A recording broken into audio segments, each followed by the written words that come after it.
Good morning, मेरा नाम है विशाल। आज मैं आपको रेजिस्टेंस के बारे में बताने वाला हूँ। बट रेजिस्टेंस से को थोड़ा सा डीप समझने के लिए आपको एक चीज़ ज़रूरी है, एक रिलैक्सेशन पीरियड का आपको थोड़ा सा नॉलेज होना ज़रूरी होता है। रिलैक्सेशन पीरियड क्या होता है, ड्रिफ्ट वेलोसिटी क्या होता है, इसे 2 मिनट में मैं बस समझा दूंगा आपको।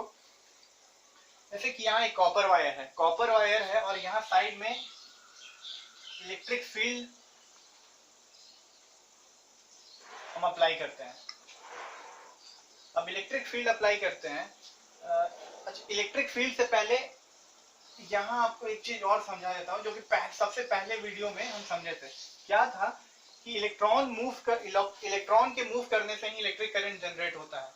तो इस कॉपर वायर के अंदर एटम्स है और एटम्स के अंदर इलेक्ट्रॉन है। तो जो ये एटम्स होता है, अब एटम्स का जो इलेक्ट्रॉन है, ये इलेक्ट्रॉन टेम्परेचर बढ़ने के कारण से, चाहे कोई और एक्सटर्नल चीज के कारण से, क्या होता है, ये इलेक्ट्रॉन इसमें से निकल करके दूसरे इलेक्ट्रॉन को हिट करता है। और ये जब दूसरे को हिट करता है तो ये अगले इलेक्ट्रॉन को हिट करता है, फिर ये अगले इलेक्ट्रॉन को हिट करता है। इसी तरह इलेक्ट्रॉन का एक जिगजैग मोशन स्टार्ट हो जाता है विद अ सर्टेन वेलोसिटी, कुछ वेलोसिटी के साथ। तो यहाँ पे भी सेम चीज हो रहा है, यहाँ पे भी सेम चीज हो रहा है। अब इलेक्ट्रॉन क्या किया, एक दूसरे में टक्कर मारना स्टार्ट किया है इन अ जिगजैग वे। किसी को भी टक्कर ये मार रहा है इस तरह से। यहाँ काफी इलेक्ट्रॉन्स हैं, अभी 4 इलेक्ट्रॉन को दिखा रहे हैं। अब यहाँ क्या है, ये पॉजिटिव चार्ज है, ये नेगेटिव चार्ज है। तो इससे एक इलेक्ट्रिक फील्ड का जनरेट होता है, इलेक्ट्रिक फील्ड जनरेट होता है। इलेक्ट्रिक फील्ड क्या करता है आपको, जैसा कि इलेक्ट्रिक फील्ड पता है हमें कि लाइन ऑफ फोर्स है, ये क्या करेगा, अट्रैक्ट करेगा चार्जेस को। जैसे यहाँ पॉजिटिव चार्ज है तो ये निगेटिव चार्ज को अट्रैक्ट करना स्टार्ट करेगा, यानी इलेक्ट्रॉन को स्टार्ट करेगा। अब इलेक्ट्रॉन जब स्टार्ट होता है इधर मूव करना, तो ये 4 इलेक्ट्रॉन, लाखों इलेक्ट्रॉन इधर मूव करते हैं। तो इस जिस वेलोसिटी से ये इधर मूव करेगा, उस वेलोसिटी को हम बोलेंगे vd, जिसका नाम है ड्रिफ्ट वेलोसिटी। ड्रिफ्ट वेलोसिटी आप ऐसा समझ सकते हैं, जब लाखों एवरेज में लेके चलते हैं, जब लाखों करोड़ों एटम एक साथ एक स्पीड से इधर मूव करेंगे, उसी को कहते हैं ड्रिफ्ट वेलोसिटी।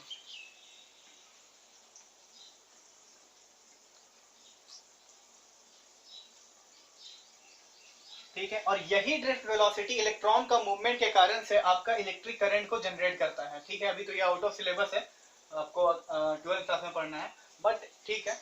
अब जब ये इलेक्ट्रॉन इधर मूव कर रहा है, उससे पहले एक चीज ध्यान दीजिए, जब इलेक्ट्रॉन से पहले ये जब इसको टक्कर मारने गया होगा, चाहे ये इसको टक्कर मारने के लिए ऐसे आया होगा, तो टक्कर मारने के समय बीच में उसको कुछ समय मिला होगा, टाइम मिला होगा। यहाँ पे एक दूसरे को टक्कर मारते समय कुछ समय मिला होगा, उस टाइम को हम बोलते हैं रिलैक्सेशन पीरियड। क्या बोलते हैं, रिलैक्सेशन पीरियड।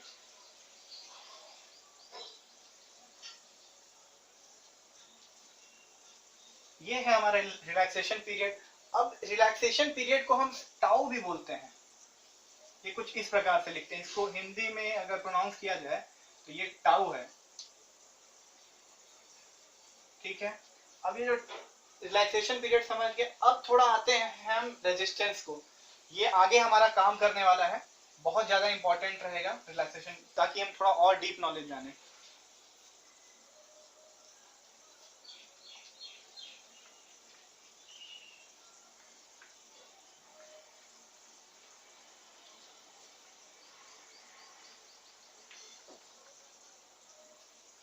तो रेजिस्टेंस क्या होता है, रेजिस्टेंस अगर आप अगर जनरल लाइफ में भी देखें तो रेजिस्टेंस क्या होता है, किसी चीज का विरोध करना, किसी चीज का विरोध करना। फॉर एग्जांपल कोई इंसान आ रहा है, हम उसको नहीं आने देना चाहते हैं, तो क्या हम उसको रेजिस्ट कर रहे हैं, that he may not come. तो इसी तरीका से वायर का भी एक प्रॉपर्टी होता है, जिसके कारण से वो इलेक्ट्रिक करंट को रेजिस्ट करता है, इलेक्ट्रिक करंट को रेजिस्ट करता है। अच्छा, तो इलेक्ट्रिक करंट पैदा कौन करता है, इलेक्ट्रिक करंट चार्जेस का फ्लो से होता है। तो यहाँ चार्जेस है कौन, इलेक्ट्रॉन्स है, क्योंकि प्रोटॉन तो बाहर निकलता नहीं है, इलेक्ट्रॉन्स मूव करता है। तो जैसे कि इस वायर में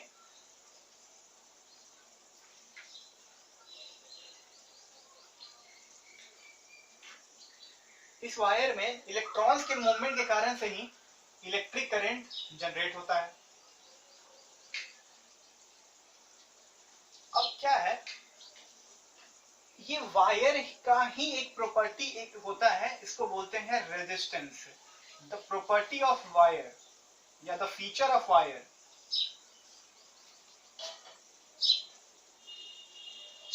by virtue of which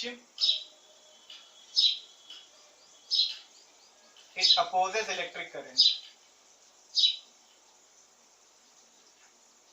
Electric current.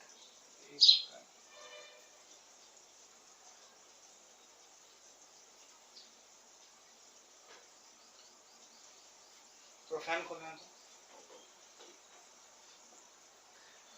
तो फीचर है वायर का जिसके कारण से ये क्या करता है, इलेक्ट्रिक करंट को अपोज करता है। तो थोड़ा आप एक चीज देखिएगा,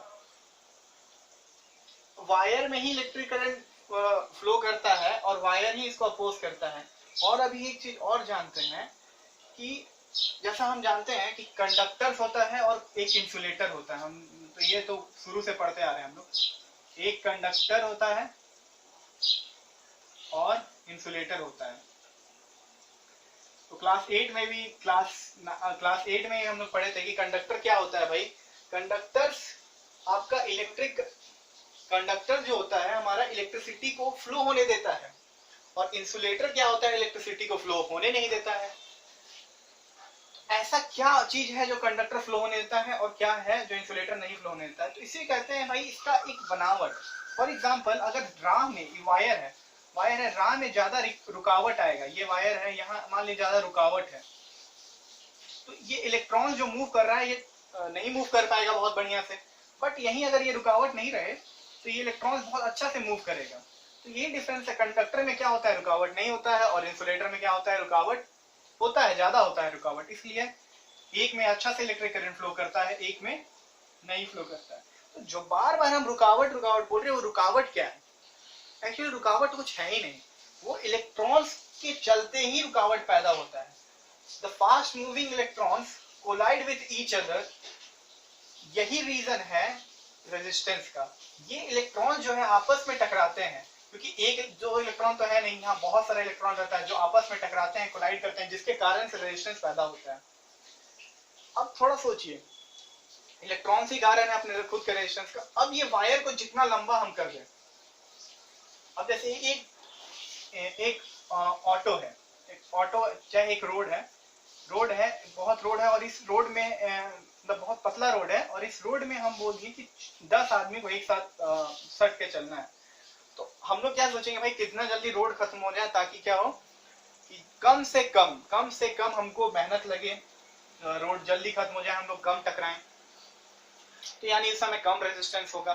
तो ध्यान दीजिएगा, जितना ज्यादा इलेक्ट्रॉन्स ज्यादा देर तक मूव करेगा, उतना ज्यादा ये आपस में कोलाइड करेगा, तो आपस में टकराएगा, तो उतना ही ज्यादा रेजिस्टेंस ज्यादा पैदा होगा।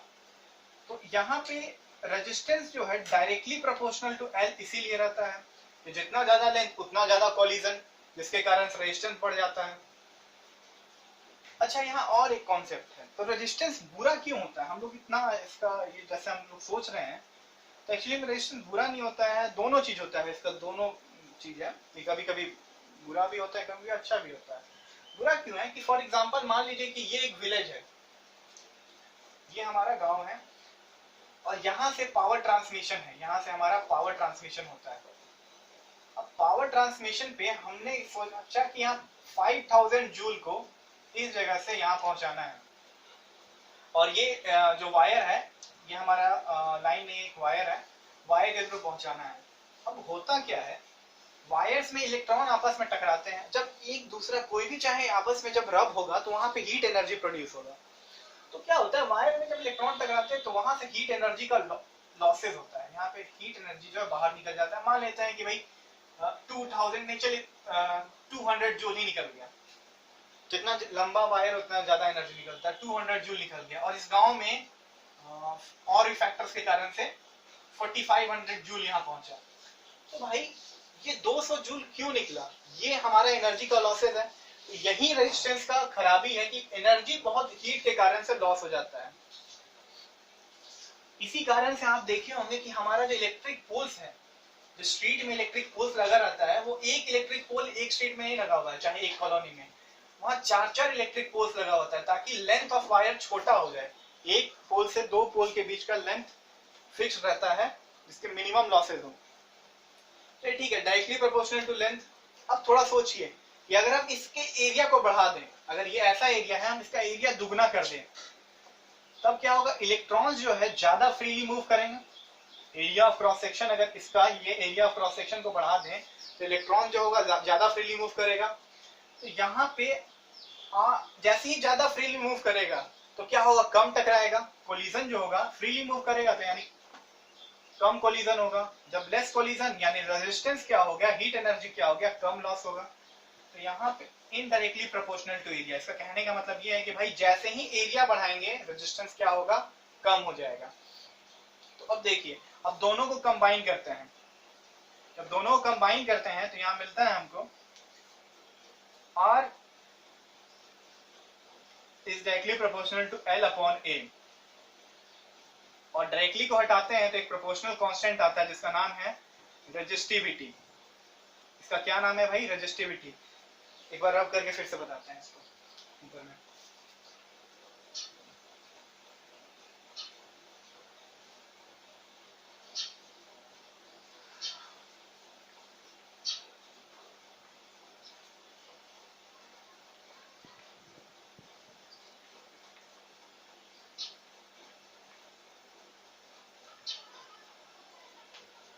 हम सीख रहे थे कि R is directly proportional to L upon A। उसके बाद हमें पता चलता है कि डायरेक्टली एक प्रोपोर्शनल कांस्टेंट आता है जिसका नाम है रेजिस्टिविटी L by A। ये हमारा L लेंथ है, ठीक है। ये रेजिस्टिविटी है रो, इसको हम लोग बोलते हैं रो, RHO। और ये है रेजिस्टिविटी।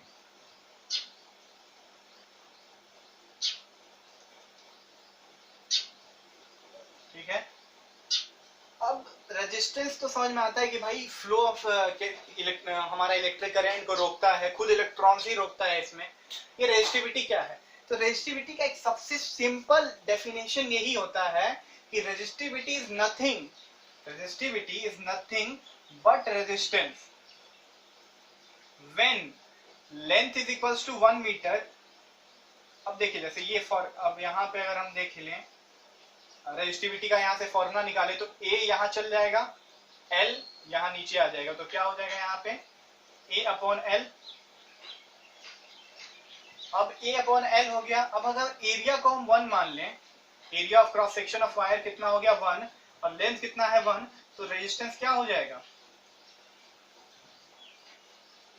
और रेजिस्टिविटी क्या हो जाएगा, रेजिस्टेंस के बराबर हो जाएगा। दोनों एक दूसरे के बराबर है। तो यहाँ डेफिनेशन, इसका सबसे सिंपल डेफिनेशन यही बनता है कि resistivity of a wire is nothing but its resistance of the wire when area of cross section and the length of the wire is 1। तो resistivity is equals to resistance हो गया। अब further ये तो हो गया सबसे सिंपल चीज जो कि सबको, बाकी सबको ही जानता होगा, सबको एस चैम पढ़ रहा है, सबको ये एनसीईआरटी पढ़ रहा है। थोड़ा सा और आगे बढ़ते हैं। अब ये भी सब जान रहा है कि भाई लेंथ, जैसा कि हमने यहाँ पे लिखा था मैंने, यहाँ R is directly proportional to length, R is inversely proportional to 1 by area. इसका मतलब क्या होने वाला है कि अब जैसे ही एरिया बढ़ेगा रेजिस्टेंस क्या होगा, घट जाएगा। क्यों, क्योंकि एरिया का मतलब बढ़ने का मतलब क्या है, पहले अभी क्या था, इलेक्ट्रॉन जो है बहुत आपस में टकरा रहा था। अब जैसे ही एरिया बढ़ा दिए इलेक्ट्रॉन का टकराना क्या हो गया, कम हो गया। यहाँ पे पूरा सट के चल रहा था और यहाँ पे थोड़ा टकराना कम हो गया। जैसे ही टकराना कम हुआ तो हम लोग सोचे भाई ठीक है, अब जैसे ही इलेक्ट्रॉन का कम टकराएगा एनर्जी लॉसेस कम होगा, यानी रेजिस्टेंस आपको यहाँ पे कम गया। लेंथ बढ़ गया यानी ज्यादा टकराएगा, ज्यादा दूर टकराएगा तो एनर्जी लॉसेस फिर ज्यादा बढ़ गया। तो ये तो सब कोई जान रहा है। फिर आते हैं एक और फैक्टर जो कि यहाँ पे आपको रेजिस्टिविटी क्लियर हो जाएगा।